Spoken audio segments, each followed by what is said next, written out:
Bonjour, mesdames et messieurs. Bonjour tout le monde. Ça roule? Bienvenue à Saint-Urbain, l'une des municipalités, c'est le village, un des villages les plus pittoresques et chaleureux de notre région, certainement. Aussi un des plus panoramiques. C'est un plaisir aujourd'hui de vous accueillir. Madame la mairesse, aussi la préfète de la MRC de Charlevoix, Claudette Simard. Monsieur David Régnier-Bourque, directeur au marketing, c'est ça? C'est exactement All ça. right. Chez De Vinci Cycle, partenaire important de ce qu'on va vous jaser dans les secondes et minutes qui vont suivre. Et Éric Simard aussi, M. Sylvain Desmeules, les deux coprésidents de Vélo Charlevoix. Moi-même, votre très modeste serviteur ce matin, pour diriger un peu, animer ce point de presse qui va vous annoncer la tenue dans Charlevoix imminente de la première édition d'un événement hautement éclaté. Un événement cycliste, mais aussi un événement culturel. Tout un party qui s'est allié justement la compétition avec la fête. C'est ce qu'on va vous expliquer dans quelques secondes. C'est un événement qui se tiendra le 16 et 17 août prochain. Ici, à Saint-Urbain et ailleurs dans l'arrière-pays charlevoisien, à partir d'ici. Un événement qui s'appelle Graine Duro. Et pour en parler un peu plus en détail, pour expliquer ce que ça veut dire, cette belle expression-là, je vous cède la parole à David. Bonjour à tous. Donc, le Grain d'Uro, c'est une compétition qui a été organisée pour la première fois en 2015. C'est la compagnie bien connue de casques Giro qui a, dans le fond, mis sur pied cet événement-là. Comme Pierre l'a dit, ça se veut un événement très festif et puis très inclusif. C'est un mix entre une course sur route puis un enduro de vélo de montagne. Donc, c'est une grande randonnée. C'est pas compétitif toute la journée. Il y a 4 spéciales qui sont chronométrées. Le reste de la journée, c'est plus une randonnée entre amis avec un beau dîner festif à mi-journée. Donc, l'implication de Vinci, la deuxième année en 2016 de l'événement en Californie, on est allé sur place pour faire un lancement de produit. Puis on a vraiment eu la piqûre de l'événement. On trouvait que c'était très rafraîchissant dans l'univers du vélo. C'est ça, c'est moins compétitif, c'est plus axé sur le plaisir, sur une belle fin de semaine entre amis. Puis on s'est dit que ça nous prenait absolument à ça au Canada, ramener ça chez nous au Québec. Puis en 2016, à notre retour, on avait contacté Martin pour des premières discussions. Puis après, on était une PME de Vinci, donc on avait eu d'autres priorités. Ça avait tombé un peu sur le côté, puis on est revenu à la charge l'automne dernier parce que nos amis chez Giro ont démontré le souhait de développer cette série-là à l'international, en faire comme une Coupe du Monde. Et puis, nous, on a tout de suite sauté sur l'opportunité pour en amener une au Canada parce qu'on était en compétition contre plusieurs autres pays pour avoir cet événement-là. Puis la région de Charlevoix était définitivement pour nous notre premier choix au Canada pour tenir un événement de la sorte. Là, on retrouve tous les éléments importants, là, des beaux paysages, un terroir vraiment intéressant au niveau de la nourriture et puis des bières de microbrasserie. Puis tout était là. Puis en plus, il y avait une organisation sur place, Vélo Charlevoix, qui avait des très bonnes compétences au niveau de l'organisation d'événements. Fait que c'est un peu le pourquoi de Vinci s'est impliqué avec le Grain d'Uro puis a amené ça ici dans Charlevoix. Au niveau dans le fond de la course, on est très convaincus que cet événement-là va prendre en popularité. C'est le fun d'être dans l'année 1 de ce projet-là de Coupe du Monde internationale.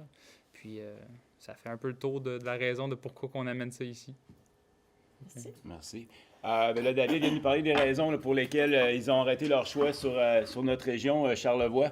Il y a une autre raison aussi, c'est que dans la région, il y a aussi une municipalité qui est très, très ouverte à ce genre d'événement-là, qui veut se positionner aussi comme un centre pour pratiquer le plein air en général et le vélo de montagne, le vélo, en fait, des bois.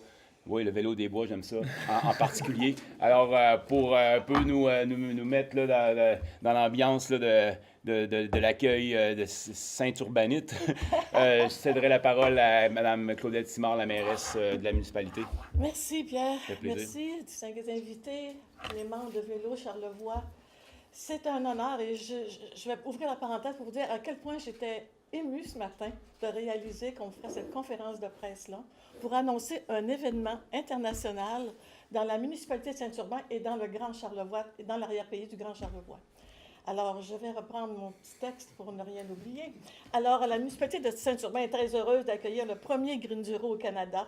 Celui-ci sera dans Charlevoix et il permettra de faire découvrir jusqu'à l'international l'arrière-pays charlevoisien, réserve mondiale de la biosphère de l'UNESCO.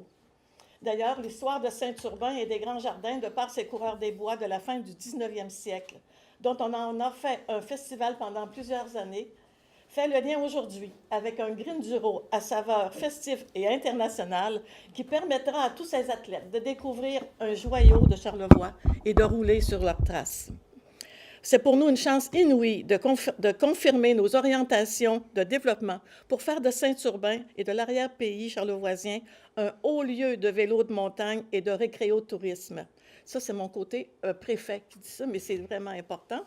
Alors, en terminant, ce qui est important aussi, puis je le fais là, même si on pense peut-être que c'est à l'écart, mais pour moi, c'est important de souligner et de remercier sincèrement la gang de vélo Charlevoix que j'ai rencontrés il y a déjà quelques années en lien avec une planification, qui se sont déplacés ici à Saint-Urbain. Et là, je vois Pierre, qui est un nomade qu'on perd de vue à l'occasion pour 1 an ou 2, alors qui était là lui aussi. Éric était là. Pour nous, là, pour moi, ça fait partie, je pense, d'un rêve. Et là, je pense que ça va se réaliser à partir de cette année. Alors, je leur rends hommage. Pierre, Martin, Éric, Sylvain Desmeules aussi, Simon qui était là aussi, je pense, à ce moment-là, puisqu'il est enseignant ici à Saint-Urbain. Alors, c'est grâce à vos compétences, vos connaissances qui sont reconnues maintenant à travers le Canada, qui nous permet aujourd'hui de vivre cet événement de vélo party course, que j'aime beaucoup le party à l'intérieur de cette course-là dans Charlevoix. Merci David Régnier-Bourg de Vinci pour la réalisation de ce premier Green Zero et un partenaire très important dans cette réalisation. Alors, merci à tout le monde. Merci Gilles d'avoir travaillé aussi avec le comité. Alors, j'invite donc toute la population de Saint-Urbain et du Grand Charlevoix de participer et de rouler tous ensemble sur la réussite du Green Zero de Charlevoix. Merci. Merci.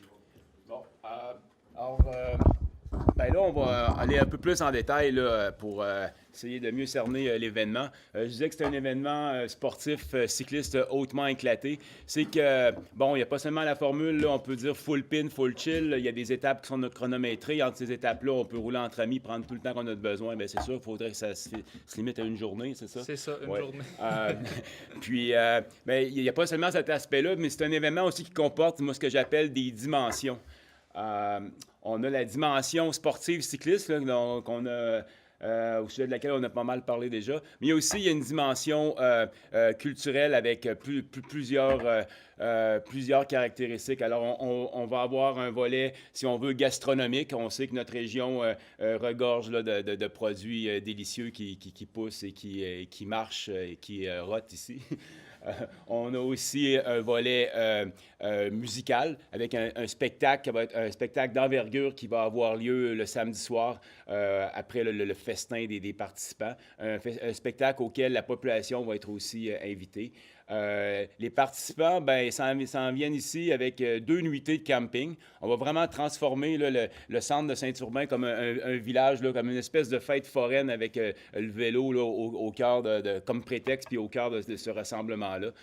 Il va y avoir aussi une dimension, un volet artistique. On va inviter des peintres et aussi des musiciens qui, pendant le parcours, vont laisser aller leur imagination et créativité, aussi nous divertir, je pense aux musiciens qu'il va y avoir sur le parcours. Puis vraiment, la qualité aussi pour l'alimentation pour les coureurs, ça va être essentiellement concocté avec des produits de notre terroir. Il va y avoir aussi, ce que j'oublie, d'autres dimensions, les amis. Il va y avoir de la fête beaucoup, en tout cas, ça c'est certain, puis du vélo. Les parcours, le parcours, on est en train de peaufiner ça s'en vient, ça va être, on sait qu'on a un partenaire qui rend vraiment un parcours fantastique garanti, le Séminaire de Québec, propriétaire de la Seigneurie de Beaupré, ou dans n'importe quel scénario sur lequel on va s'arrêter, c'est là que ça va se passer essentiellement. Puis peut-être qu'on pourrait regarder un peu comment Greenduro International nous a présenté cet événement-là en allant sur le site internet greenduro.com. À cause du Canada maintenant, on dit qu'il y a 4 événements là, à travers le monde. À cause du Canada, le site est maintenant bilingue sur sa page d'accueil et sur la page du Greenduro Canada.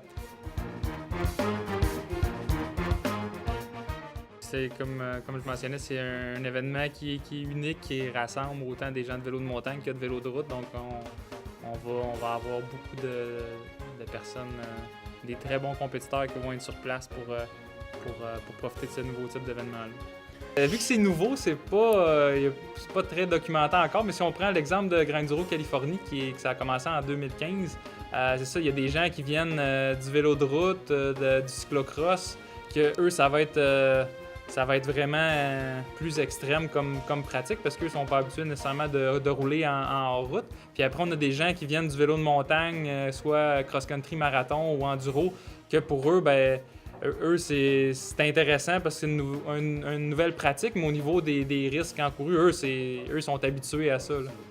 Mais si on regarde, là, nous, en tout cas, à Vélo Charlevoix ou à les GRVCC, quand on organisait nos événements, on s'est toujours dit que c'était inspirant pour les jeunes de voir des gens débarquer dans leur cours pour venir faire du vélo. Puis je pense que c'est un beau modèle à juste, dans le fond, à offrir à nos jeunes, de faire en sorte que des événements comme ça mettent Charlevoix sur la map du vélo, puis de voir qu'il y a des beaux sentiers qui se roulent ici dans Charlevoix, puis donner l'idée aux jeunes de rouler. Juste ça, je pense que c'est une belle retombée. Là.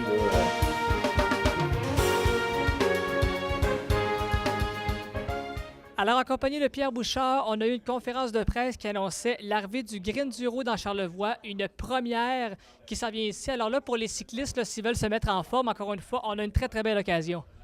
Oui, absolument, merci. C'est un événement vraiment là, qui se démarque. C'est autant la compétition parce qu'il va y avoir des étapes chronométrées sur le parcours d'une centaine de kilomètres que la fête aussi. On va pouvoir rouler entre amis à son propre rythme, prendre tout le temps qu'on veut entre ces étapes chronométrées-là. Et pour les participants, là, ça vient vraiment avec tout un forfait. Là. Il y a 2 nuitées de camping. Il va y avoir un concert le samedi soir. On mange, là, on est traité aux petits oignons, c'est le cas de le dire, avec un menu composé avec des événements du terroir. Il va y avoir une foire d'exposants aussi, justement, de la table agro-touristique. Il va y avoir des exposants de l'industrie du vélo. En fait, on parle de gravel bike. Là, c'est une nouvelle discipline dans le cyclisme. C'est du vélo sur garnotte avec idéalement un vélo un peu qui ressemble à un vélo de route, mais avec un cadre là, qui est plus large pour mettre des roues avec des gros pneus, des pneus à crampons, aussi des guidons qui sont plus larges, des freins hydrauliques aussi parce qu'on va descendre beaucoup sur des sentiers. Alors, on est vraiment contents. C'est un beau cadeau qu'on nous fait de nous avoir approchés pour organiser cet événement-là international ici à Saint-Urbain et dans l'arrière-pays charlevoisien. Si je compare un peu l'événement au rendez-vous cycliste qu'on est habitué, est-ce qu'au niveau de la tendance, c'est les mêmes sportifs qui peuvent y arriver ou est-ce que là, vraiment, pour cet événement-là, il faut être encore une coche de plus au niveau de la forme ou si ça se ressemble? Non, au niveau de la forme, c'est sensiblement la même chose, même qu'on peut être un peu moins en forme que pour prendre part, par exemple, au Grand Prix cycliste, ce concours-là de cyclisme sur route à disputer en 4 étapes là, qui interpelle l'élite là, au Québec, là, surtout chez les juniors, là, puis d'autres catégories chez les seniors et les maîtres. Puis même chose au vélo montagne avec nos Coupes Canada, c'est l'élite qu'on a ici. Là, il va y avoir certains coureurs d'élite, mais il va y avoir aussi des gens qui roulent seulement à la fin de semaine parce que bon, c'est un parcours d'une centaine de kilomètres, même s'il est exigeant, on a toute la journée pour le faire. Puis seulement aussi une petite portion du parcours. Quand on met les 4 étapes ensemble, là, ça ne doit pas dépasser 25-30 km. Là. Alors, c'est seulement ça qui est chronométré. Alors, on peut y aller vraiment à son rythme. Puis ça ouvre l'événement à un plus vaste éventail là, de participants potentiels. Et cette course-là se fait un peu sur une route de gravel, de ce qu'on peut comprendre. Donc, c'est un peu ça aussi la base d'un Greenduro, si j'ai bien saisi?